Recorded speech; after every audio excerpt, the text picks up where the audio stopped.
You ever seen one of these things fall?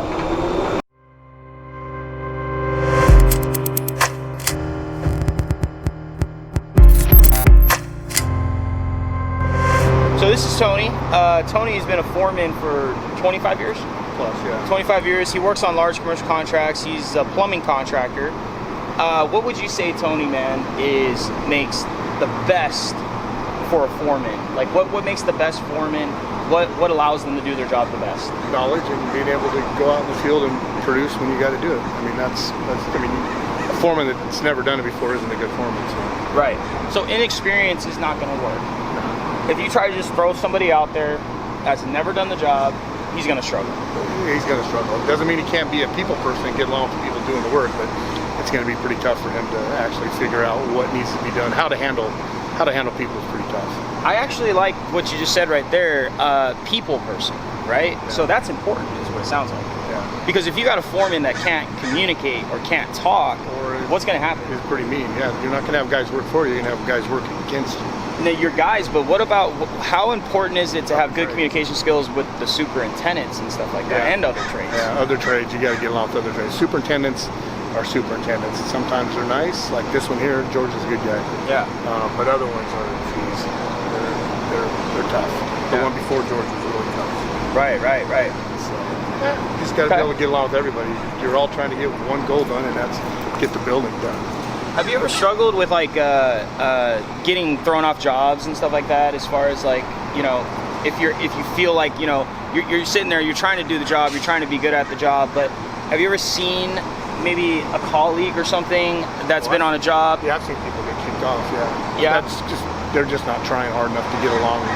Or they make a bad relationship is what it sounds like. Or other trades, you know, if they start doing something to your work and your stuff, then, you know, you want to go back and you want to get even with them and do something to them. That's not the way to do it. You know, just talk to them, and if that doesn't work, then you talk to the superintendent. If that doesn't work, then, you know, you got to work something else out. You don't have to go after them or do anything to their job. Ultimately, that's what happens. So relationships matter then. So good communication and strong experience is what makes a good foreman. Yeah. Because most of the people that are watching this, and they're not plumbers, right? Most of these people are cleaning contractors. They're window cleaners, pressure washers, construction cleanup guys, stuff like that. It doesn't really matter though, because we're still, you know, contractors on some level. Right. If you're doing, what's the main difference, would you say, between residential work and large commercial work? What are benefits, and then what are things that you like and what you don't like compared residential and large commercial? Residential is just the profit margin. There's not as big as a profit margin. It's a lot more competitive, and you got to go. You don't have time to stop and relax. Whereas here, and relax isn't a good word, but be able to catch your breath and be able to focus on what needs to be done. Here, the pace is a little slower.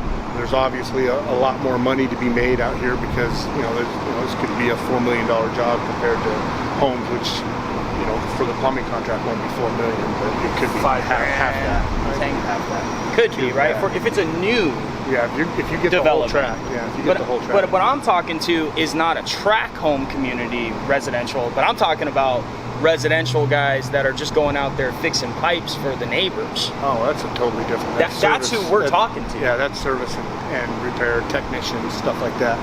Yeah, there's big money to be made in that. But sure, I try to stay away from that. Not like this though. No, not like and that's what we're trying to do, is we're trying to help these guys get from residential, 1 job here, 2 job there, 3 job here, $500 there, $1,000 here, $2,000 there, and just locking up a $500,000 contract, or in your case, a $4 million contract, and then working at that project for a little while. Yeah, well, knowledge is king. You have to be able to have the knowledge. I mean, I've done both, and I don't really like residential as much because the guys aren't as knowledgeable as they are here. Sure. So, I don't know. So you've gained a shit ton of experience working on these large commercial jobs. Yeah, and I did commercial to begin with before, and then I got into residential because it got. You were doing track home residential.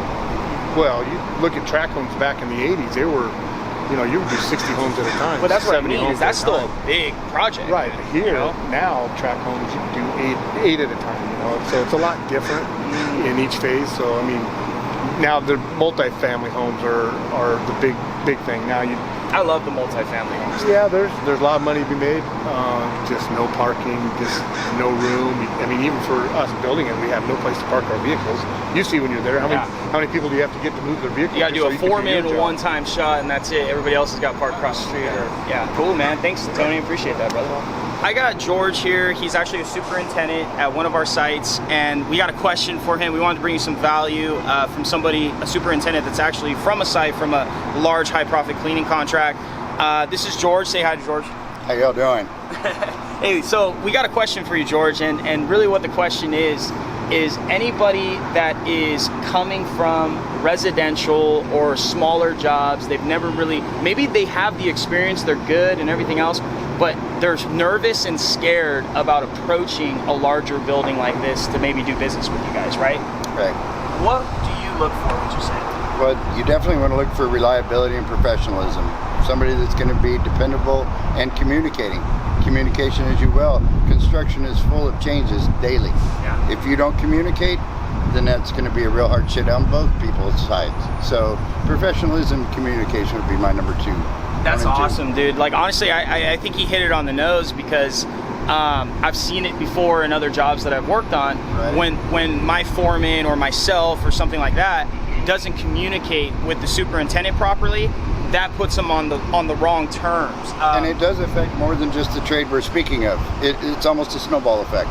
So in all seriousness, no joke aside, it is very critical for communication, and you want to be professional, clean up after yourself, all the good things that we need in construction. Professional. So professional, communicate with them.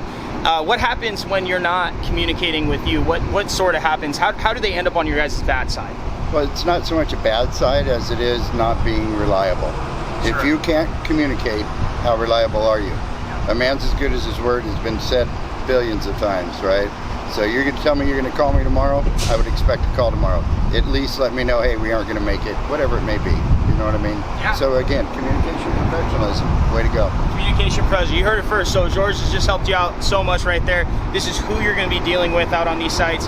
It's communication, professionalism, look like you know what you're doing, and make sure that you do know what you're doing first and foremost. But if you don't know what you're doing, then at least act like it. Be professional. Be a man of your word.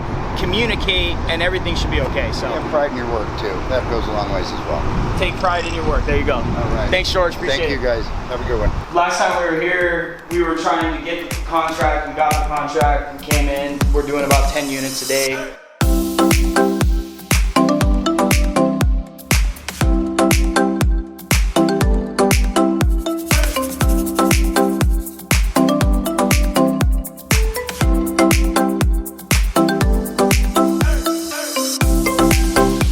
This is like the finished product for right now.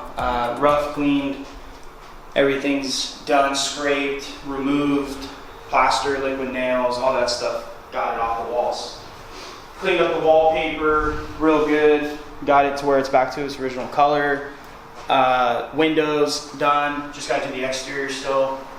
There's about 22 units per floor, so pretty much we're averaging about 10 to 15 of these units per day.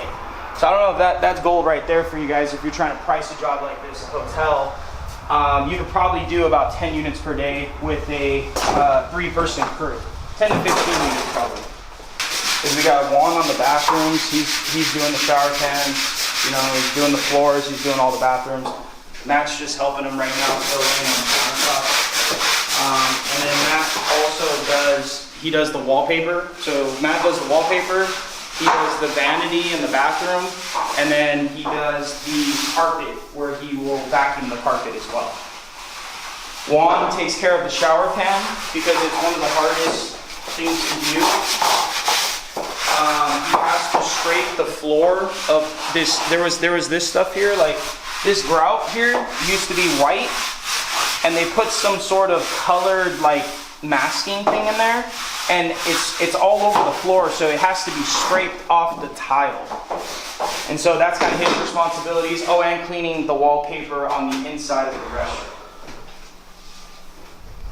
And then I've been taking care of windows and taking care of the scraping of the floors and the bathrooms. And we're usually able to get about 10-15 of these units done. I think this one is not done, so you'll kind of see how bad it is again.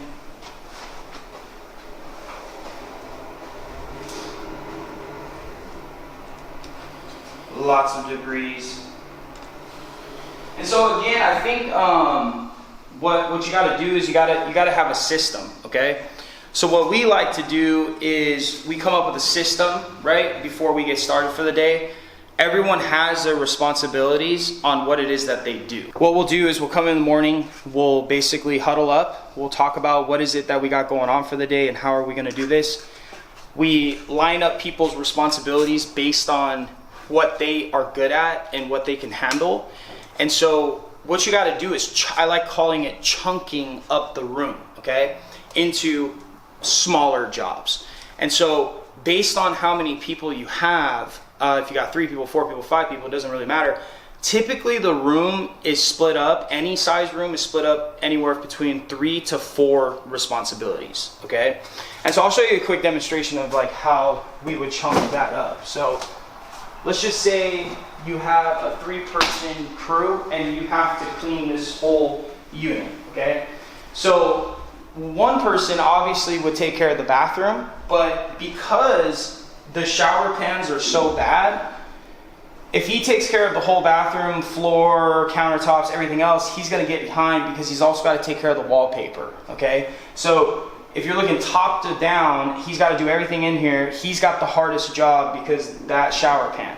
So what we'll do is we'll give him the shower pan and I'll let him take care of the walls in here and the toilet, and that's it, okay? What then I'll do is, I know that there's 2 responsibilities still left in here, which is the vanity and then the floor, okay? So I'll leave that for a second and then I'll come look out here. What are the responsibilities out here? Well, one of the responsibilities is we gotta clean this, okay? So you see all this dust and like this kind of stuff here, it's just not, you know, flush. So I know that the walls got to be cleaned. I know that the windows need to be cleaned, and also the ledge and the frames have to be cleaned. And so what I'll do is I'll put somebody on windows. That's always one responsibility in itself. And then I'll put the other person on the walls, okay? So that's the next core responsibilities. What do we have left? We have the floor, and then we have that floor in the vanity going back to it. Okay, so I'll just put the person that is on the walls on the floor. Okay, they'll take care of this floor, and that's that. Let's just say I'm only doing the windows. This is a 3-person crew. You got one person in there taking care of the shower pans. He's taking care of the drywall. He's taking care of the wallpaper in there and the toilets. That leaves you with the walls, the window, the vanity, and the floors in the bathroom. So the next thing is I got to give that guy the walls, plus I got to give him the floor. So now he's got that, okay? So that's taken care of. I'm going to give him the vanity as well. So he's got the vanity now too.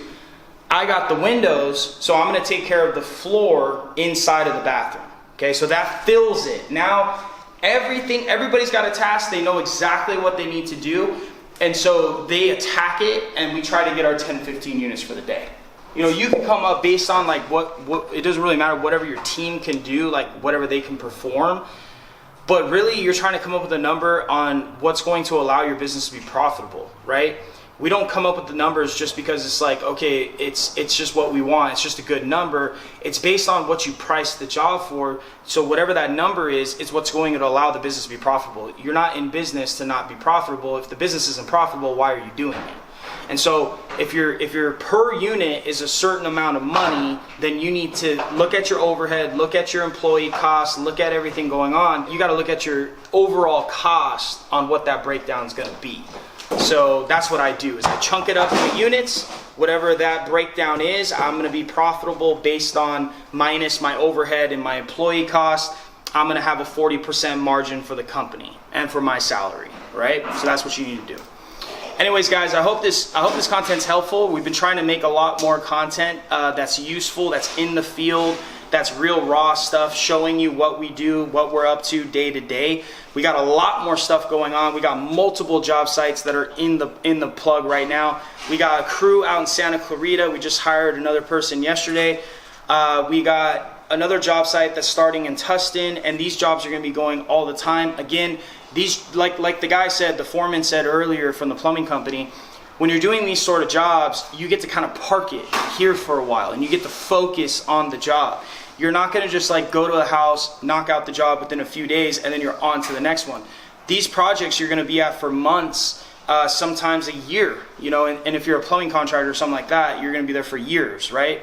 For us, we're typically like anywhere from 4 to 8 months is typically, as a cleaning contractor, how long you'll be on these projects. So you get to get comfortable and you get to get good at the job. You get to do monthly billings off of that job. Your guys get to keep working. There's consistency in the work, and they get a paycheck every single month. Matt, what is that like, having security here at Sunclean, man? Is that kind of nice, knowing that there's always work? It is nice always knowing that there's work on top of what we're going through in this struggle and all that, you know. I mean, a lot of people aren't working right now, so, you know, we got to make the best of what we got. So I'm taking advantage of it, and I'm loving it.